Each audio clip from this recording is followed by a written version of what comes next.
Okay. Okay. Good morning, everybody. Glad to see you. I know it's getting to be holiday season here, and people are getting ready to start taking it easy a little bit. So I'd like to just go ahead and get started this morning. And do we have anybody new this morning?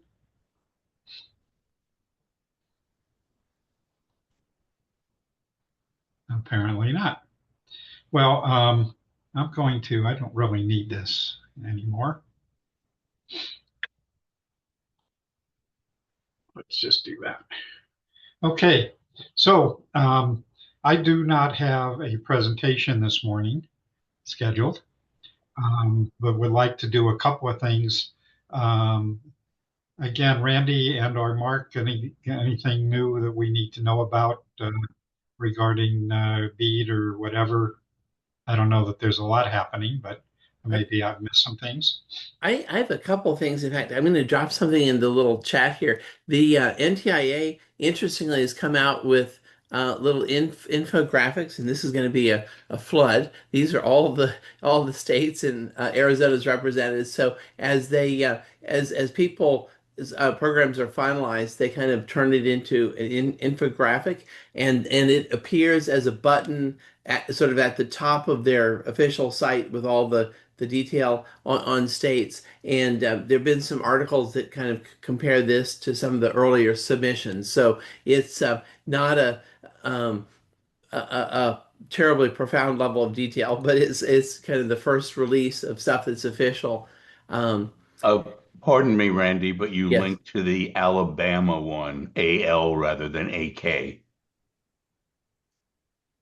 Let's see.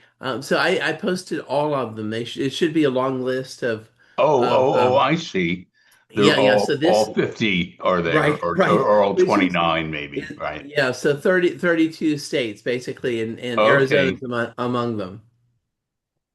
I just clicked on the first one and it was not us. Yeah, Got it. right, right. So that's one thing, and then I guess there a few other things that are topics that have come up. There's a kind of a Wi-Fi caucus which is being formed in Congress, and it's not legislation, but sort of the idea of a caucus is that you've got people from both parties who are interested in a particular topic, and so they're talking about the next generation of Wi-Fi and also spectrum in anticipation of the World Radio Conference, which is I think in 2 or 3 years. But it's coming up basically. Okay. Anything else, Randy? That's all that I've seen Okay. in the last few days. Yeah. Okay. Mark, do you have anything you want to add? Yeah, this has been going on for a little while, but we haven't been talking about it here. You know about it, Steve and others may, is that there is uh, a push at the federal level for new legislation or regulation about permitting and shot clocks for cities and other authorities. So there are two paths happening. The FCC has what they call a notice of inquiry, um, and you know we were invited to a City of Tucson meeting about that. They didn't file a specific reply, but at the municipal level, as always, there's concern about authority being overwritten, you know, by the feds enforcing. A shot clock is something where if you don't approve something within a fixed period of time, it's automatically approved. So if they say that, you know, permitting has a 30-day or 60-day shot clock for this or that, that may not match up well with city processes and they may not like it generally to be told what to do. Of course, in the industry, permitting, which is uh, under the BEAD program, going to be environmental clearances and permitting somewhat simplified. And there was a good NTIA paper on the environmental clearances pretty recently. But the other path is in Congress, where my understanding is there are eight bipartisan bills related to this that have moved out of House committee, I believe, and are pending action, to fully get approved. Most of the eight deal with permitting on federal land, but one of them at least is very similar to the FCC notice of inquiry in the kind of strictures and requirements it would place on cities and other permitting authorities. So, I, weed is so much of the focus that I kind of didn't go down that rabbit hole the last few weeks, but in this lower news day, I thought I'd at least bring that to everyone's attention. Thank you, Mark. So, Randy, Mark, have you guys seen anything recently? Or Mala, if you want to chime in about USF, anything that's new or different that we haven't seen recently? I don't have a track on that specifically. I did just see that NDIA formed some new proactive entity or initiative. Um, I think that was really more of a kind of a post-speed, what do we do kind of thing. I'd have to, it may be someone else more familiar with NDIA. I did just see in the last few days that, but I don't have anything new on USF. Okay. Randy, anything, or Mala, if you want to chime in, or if you do not want to talk because you're. No, no, really nothing new has happened. I am tracking it. I think we just have to wait and see what's going to happen with the reforms. Nothing has nothing remarkable yet. Okay. Yeah, I've Thanks. sort But of. yes, go ahead. Go ahead, Randy. No, I was going to say the same thing. There's sort of chatter, but nothing conclusive or anything that you can Yes. put your finger on, other than it's an area of great interest, of course. Thank you.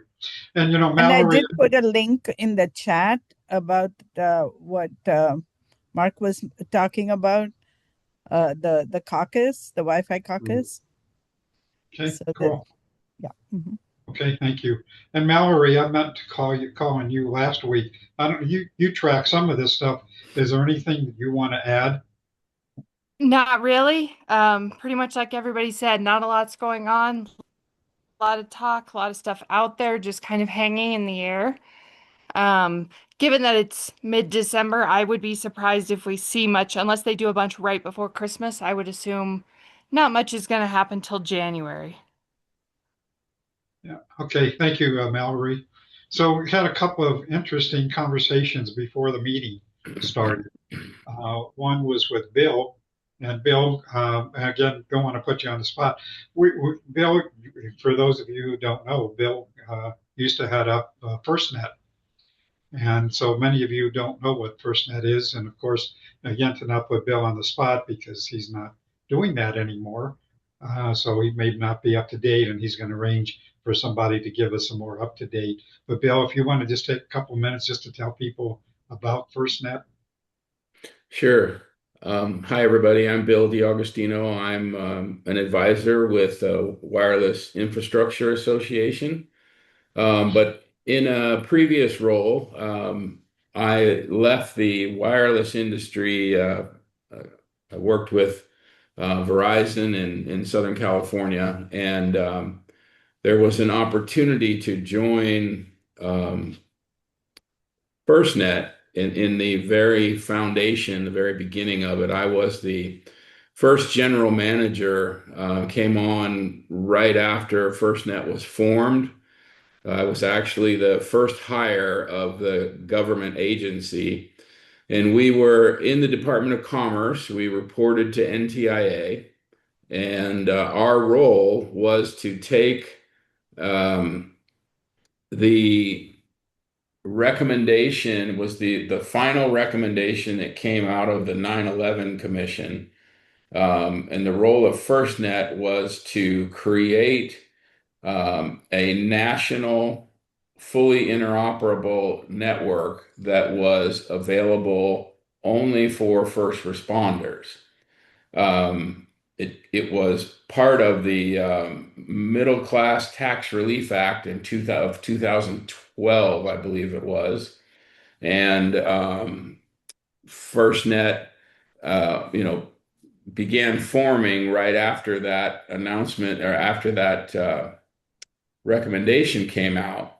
And there was a board of directors reporting to the Department of Commerce. It was a very interesting kind of hybrid of government and private sector structure, if you will, because I reported to a board of directors, but the board of directors, reported to the Department of Commerce. So it was very, very um, intertwined and complicated and very difficult to get a lot of things done initially.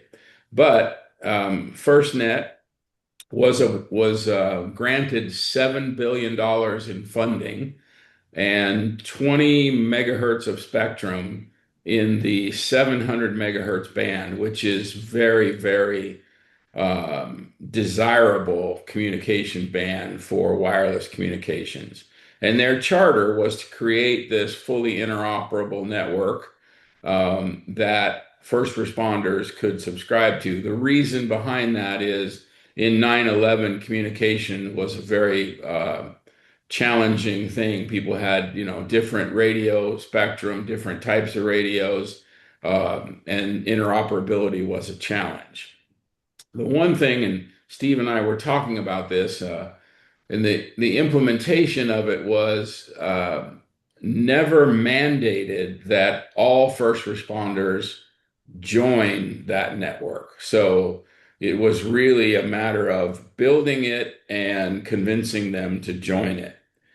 Uh, I left FirstNet, I think it was in 2014, and FirstNet actually officially launched, I believe, in 2018. The system was built, and there was a deal with AT&T. So instead of FirstNet building the network themselves and having sort of that competing network, if you will, they structured a deal with AT&T to utilize their network to provide them with the spectrum, but to have it, if you will, fully segregated so that there was prioritization for the first responders. And that was always a big issue, which was, why can't you just use the public network and have some prioritization?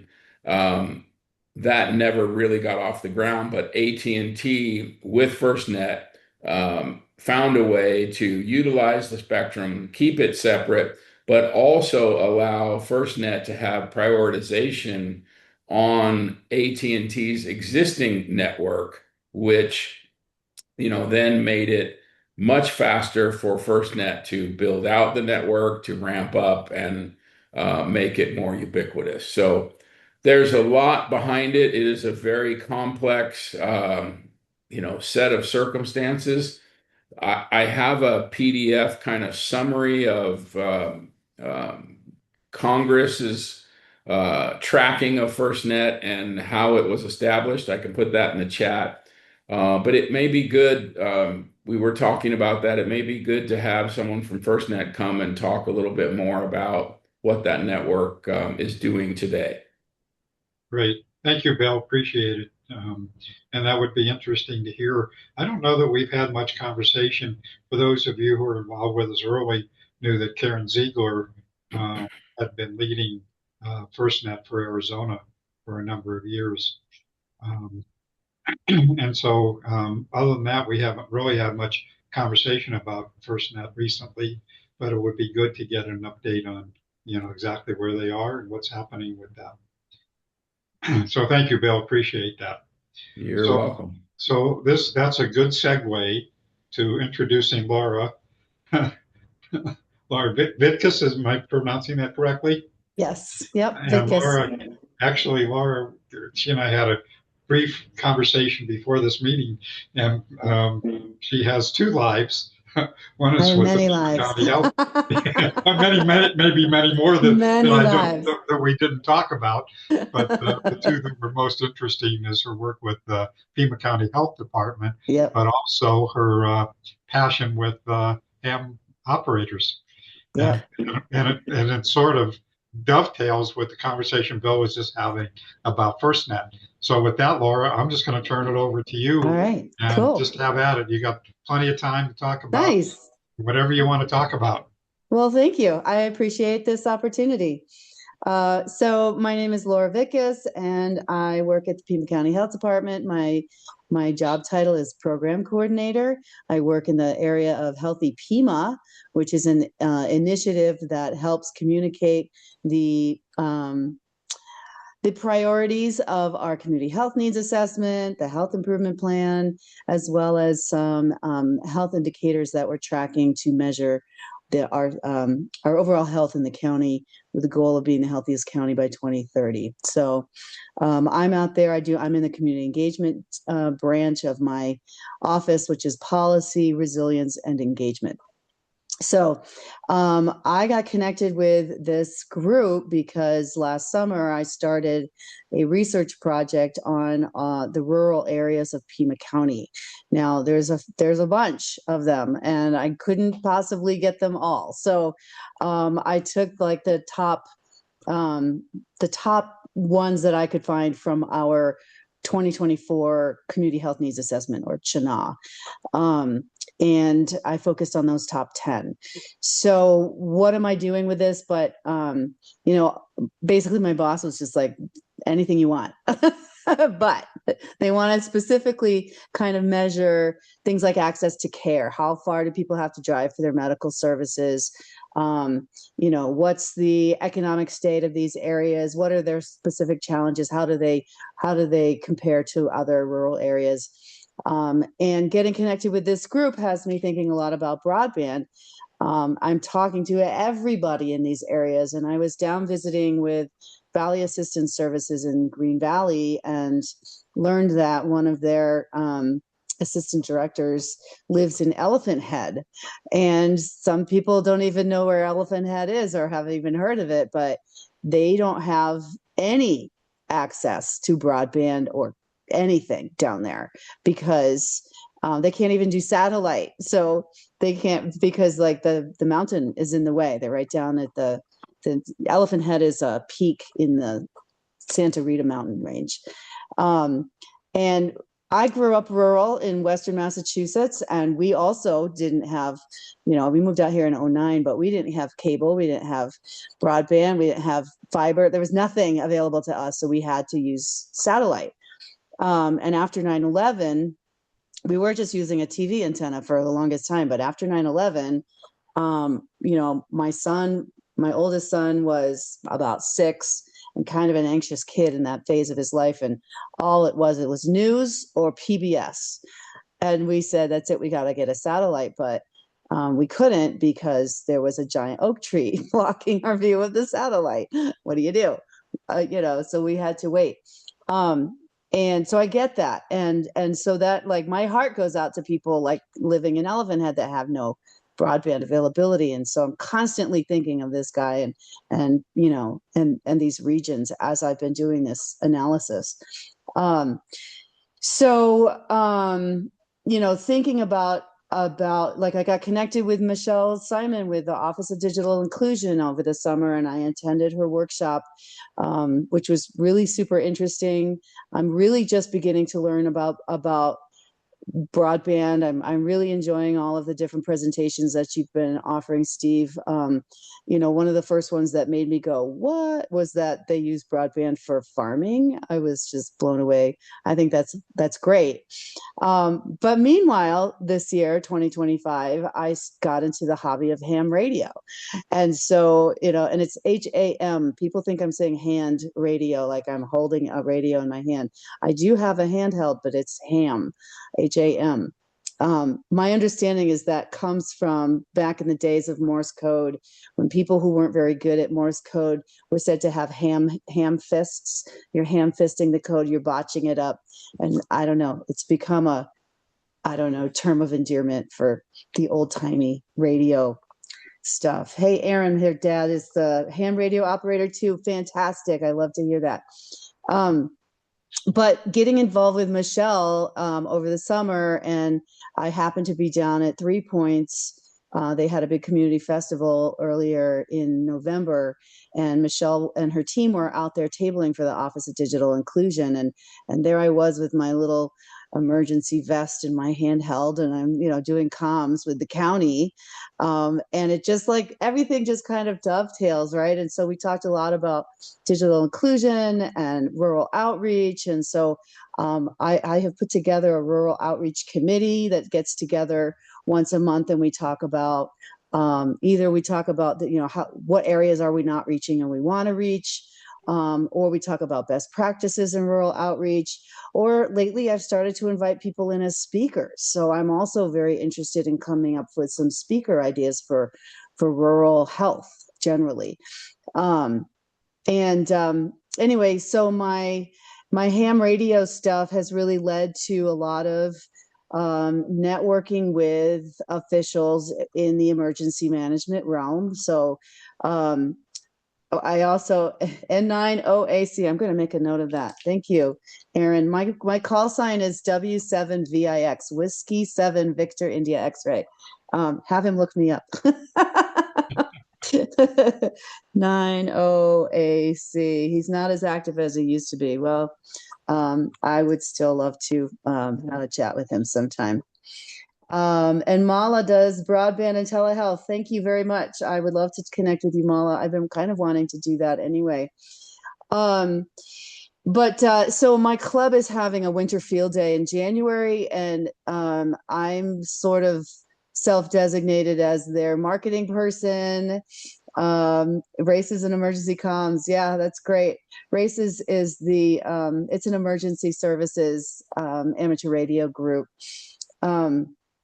But so my club is doing a field day, and a field day is where we take our radios and we put them out in a mobile area. So some unfamiliar spot like Udall Park in Tucson, or up on Mount Lemmon. We do this in the summer at the Boy Scout camp, and we take our radios and we go mobile with them, and we try to set them up as if there was an emergency situation and operators were needed at the last minute. We bring our radios, set them up, figure out how do we have 7 different radio stations set up in a close proximity and we're not stepping on each other and there's no feedback, and how do you do that? So we practice. We're doing a 30-hour stretch all in a row overnight at Udall Park on January 24th and 25th, Saturday and Sunday. And we've been trying to connect with the Office of Emergency Management with the county and with the city. And so I have done that. And now I've got these great working relationships with a lot of people in the emergency management realm. And then I even convinced them to join our health department community advisory council. So yeah, I'm totally making this about work and drawing those lines in between my work and my communication hobby. But I'm having a lot of fun with it. Laura is doing a great job bringing people together. Yes, thank you, Michelle. Nice to see you here. Michelle and I have really got on very well in our community and our getting to know each other. I'm so glad that that we've had the chance to begin to work together. And I do love to bring people together around common interests. And if rural outreach is something that you're interested in expanding, please talk to me. I would love to talk to you more. And Kelly, thank you. Definitely connect with me. I'll put my email here in the chat so that you guys can follow up. Yeah, so that's kind of what I do. I love to bring people together. I'm kind of a natural at that. And I had I was meeting with people down in Summit. Didn't even know that was a place until I started doing this. Summit technically has Tucson addresses, but it's not within the city limits of Tucson. And I was talking to the principals down at the school, and they told me all about their school. And then they looked at me and they said, okay, now you know about us. Like, what are you going to do with this information? And I said, well, now it's up here. And now I'm going to be thinking about you. And I'm going to be constantly like, okay, you told me that you need education around using car seats. Well, I instantly went back and like started emailing people and got her so many contacts to get them education around car seats. I think she's probably regretting ever meeting me because I'm like, hey, you guys, you mentioned that you want this. Here's a way to do that, right? So, that's what I do. What else? I am also looking. So I did use some of Michelle's maps. Thank you for that AZ1 broadband map, Kelly.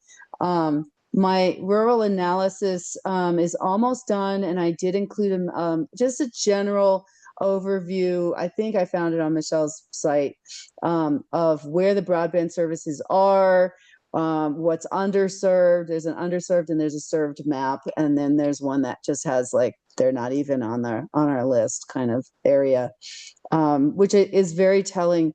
And I hope to do a secondary like follow up to this analysis and get a little bit more into broadband in that report. Maybe work with Michelle's team a little bit more closely on pulling something together with the county, but got to see how this first report is received, I guess. So I think that's everything in a nutshell. So Seth, I noticed that you just put some stuff in the chat, and I was just about to call on you because I'm sure you've got some thoughts about particularly the rural areas in southern Arizona. Hey there. I've been bad with my attendance, Steve. It's been a kind of a crazy couple of months. Thank you. Great to hear about the work you're doing, Laura. I'm with the Center for the Future of Arizona here in Southeast Arizona, Arizona Pathways to Prosperity, and happen to also be on the Cochise County Board of Health and the Benson Hospital Board, and have a prior, 4 years of work in public health and social determinants of health, and continue doing that work. And now it's kind of melded a little bit more with healthcare workforce. But I got your email copied. I'll shoot you an email, looking you up on LinkedIn to connect there. And yeah, when I was at U of A, was deeply involved in our CHIP and CHA, Cochise Health Improvement Plan and Cochise Health assessment. And so definitely would love to support your work and see if there's folks I can introduce you to in Southeast Arizona. Awesome. Appreciate that. Thanks, Steve. Who is that? Oh, yeah, Seth, thank you. And Kelly, did you want to add anything more? No, the As One maps are available for everyone. They're statewide, and we do have a mapping coalition across Arizona to ensure and align. So we align with the State Broadband Office, Pima County for sure, and also State Land of Arizona. So we're in constant communication to assure that our maps aren't conflicting with each other. Thanks, Steve. You bet. Melanie, I don't know if you want to chime in at all. I don't mean to put you on the spot. Yes, I do. Tend to every time I'm on, Steve. That's okay. So, Laura, it's very interesting to hear what you have to say. One of my projects this next year is bringing back EMS on the border. It was. Excuse me, Melanie. Can you tell people? Sorry, I'm Melanie are, Usher with please? Arizona Telemedicine Program and the Southwest Telehealth Resource Center. We're based at the University of Arizona. And we do a lot of training on how to set up telehealth programs. And I'm the Senior Program Coordinator for Education and Outreach. But Laura, what you're talking about is the EMS and on the border was a long-standing in-person event. And I helped with the 29th annual one. And that was right when the pandemic had started. So the gal that I had a relationship with has since retired, and she was down in Nogales area. And she goes, "Can you help me put this on virtually?" Absolutely. And so we did, and it was very well attended. We have a great following of EMS and EMT folks for our Envenomation series with our infectious disease docs. But been trying to bring it back, and so we've finally got some support to do it. But I would love to include you, especially with your networks you're talking about for EMS and EMT, because it's all about in the rural area. I would love to do that. Thank you. And we should chat sometime anyway.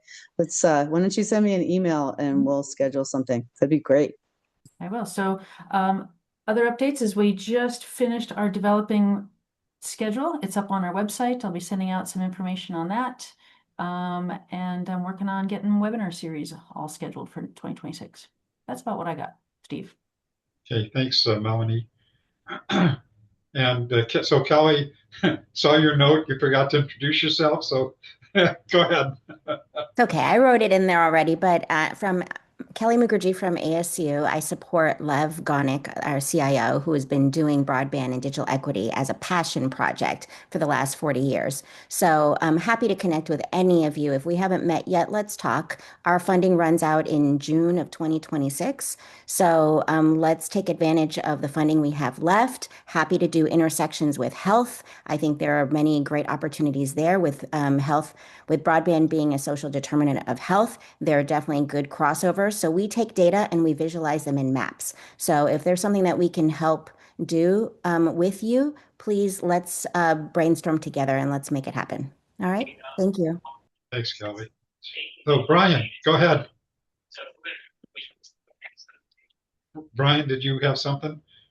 So Brian, you missed our conversation earlier. We were having a conversation. I don't know if you've met Bill DiAugustino, who actually was involved early on with FirstNet and was giving us a little overview of FirstNet. And he's been arranged to get an update, a current update. He's been out of that space for a while and was going to give us arrange to get an update on what's happening with FirstNet. But since you're here and AT&T is your thing, and AT&T and FirstNet seem to be synergistic. I don't know if you want to comment at all. Well, yeah, I didn't hear the previous conversation or the context of it, but yeah, AT&T runs the network for FirstNet and provides the mission critical services in support of it. We are continuing to evolve the FirstNet network, into 5G, and now we're looking at 6G standards for mission critical services. Obviously, we have the reauthorization for FirstNet on the table in DC, which is the big thing from that end. So hopefully, we'll see motion on that. You may have seen a lot of postings on LinkedIn and elsewhere, encouraging, our legislative policymakers to reauthorize FirstNet. So, thanks, Brian. And I'll leave it to you and maybe Bill. Have you met Bill before? I don't know if I have. It's possibility we ran into one another at some point, but. So, Bill, you want to just tell Brian quickly who you are, and then again, it'd be good to get an additional update on what's happening. But Brian, one question that I have, and again, Bill, maybe we'll address this later when you get your other folks online. But so what's the usage? Do we have most first responders who are now participating in FirstNet or not, or what's happening with that? There are quite a few. I don't have the statistics in front of me, but I'll send those to you. There's a nice graphic that we put on LinkedIn periodically that shows, how many agencies are signed up, and let me get that to you, and I'll provide the link, and I'll try to do it before the end of the call even. And again, you and Bill might want to connect if you haven't done that. Okay, so Laura, thank you again for giving us a quick update and interesting. It's an area that I don't think we've ever had any conversation about in the ham radio space, and it's a whole nother network that provides some opportunities for people to communicate that we just never have had much discussion about. Certainly doesn't fit in much into the BEAD discussion these days, but but certainly is of interest. Basically, we're around when broadband fails. Well, there you go. Okay. I don't have really anything else. Anybody have any other announcements, any updates people want to share? Steve, Mark Goldstein, Yeah, Mark. you've carried it in the calendar for a few weeks, but tonight I am presenting. Oh, yes, I'm sorry, Mark. That's okay. Call you about that. I am presenting on transforming urban spaces with IoT, massive sensor networks, and AI and knowledge management. So that'll be at 7 o'clock tonight. You do have to pre-register to get a link sent back to you for the Zoom participation. And we have about 40 people from around the country on that call already registered. IEEE broadcast that fairly widely. And I did include that in my last newsletter. Right. With Thank the you. linkage, so you can find out how to join. And then I posted an interesting event at ASU in, I think it's February, a data center and AI infrastructure, more of a convening of community interests, industry interests, policy interests. It does happen to conflict with when the February ATIC board meeting will be. That'll be noon to 2 on that day, but there is a free event with the program developing at that online link in registration. Okay, thanks, Mark. And Brad, I don't mean to put you on the spot here. You may not want to comment, but I know that the city had a meeting about the proposed changes that NTIA, was it NTIA or the FCC that was FCC notice of inquiry, NOI. Yeah. So Brad, I don't know if you want to comment or not about, I know the city has been looking into this as well as, I guess, other cities around the state, if not the country. We have looked into it. We did not provide initial comments on the NOI regarding wireline deployment. We are looking at perhaps filing responsive comments in that proceeding. There's also a separate wireless proceeding in which direct comments are due, I want to say the 31st of December. And we're looking at whether or not to make some initial comments in that. Hey, thanks, Brad. Okay, anybody have anything else that they want to share? Steve, this is Mala. Yeah, Mala. I just sent you an email, which is a kind of compilation of telehealth services changes that that might happen because of all the the updates in health services and things like that by the end of the year. So if you wish to share that, that's fine, because it's only a compilation. It's all there on different websites, but I was putting it together for myself, and we were working with the Potluck group. I think I've earlier talked about the Potluck project with Aging Arizona and Humana, where we are providing services to seniors by taking them to places where they can get telehealth services if they don't have access at home. This is just a compilation, so nothing that is new, but I think it might be useful if you send it out. I don't know if you can share that right now. Okay, I can do that. Okay, so thank you. So one last thing, anybody have anything else that they want to share?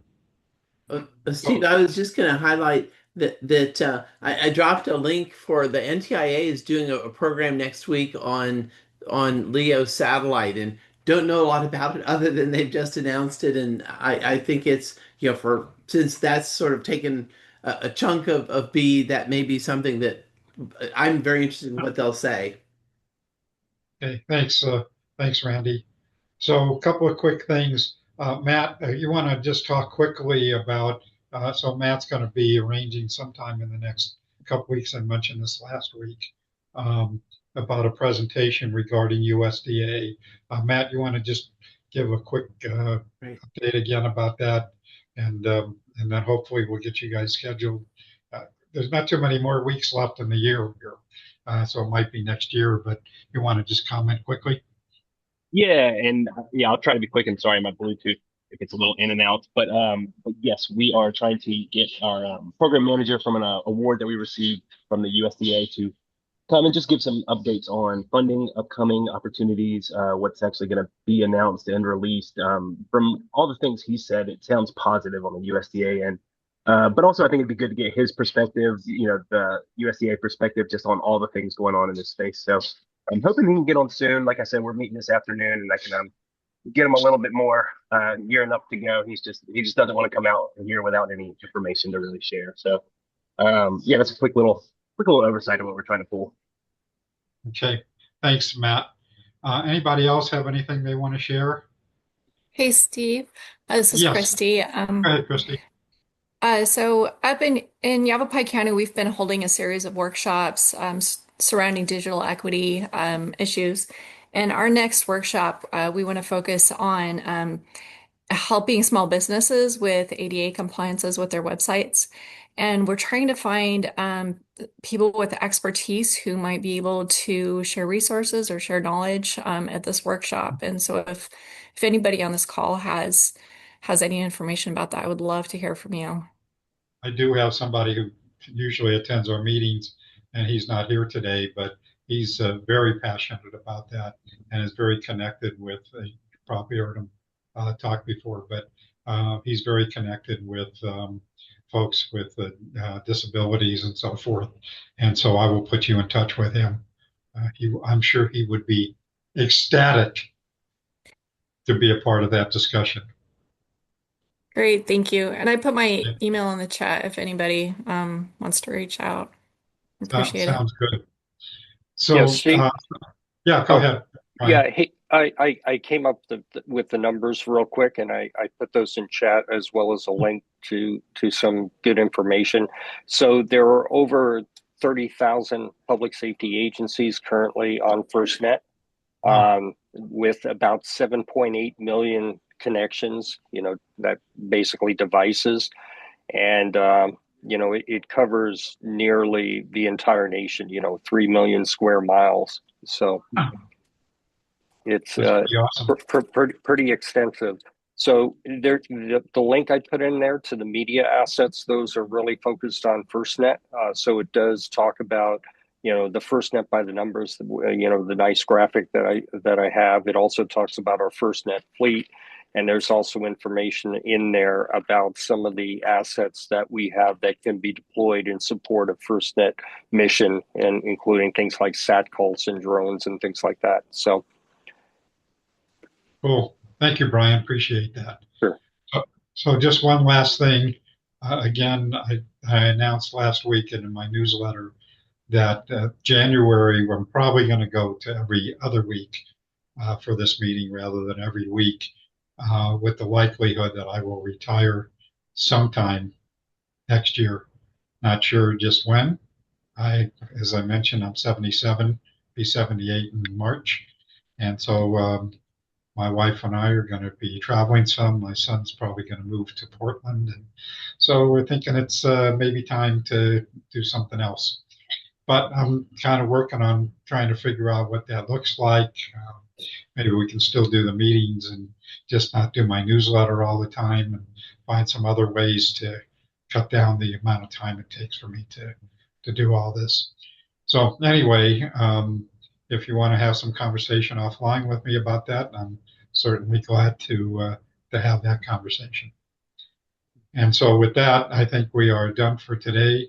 We only have maybe one more week this year. And then, of course, we're not going to meet Christmas and New Year's. And so I'll have to look at the calendar and when we'll meet again. We will meet next week, and then I think that's the last one for the year.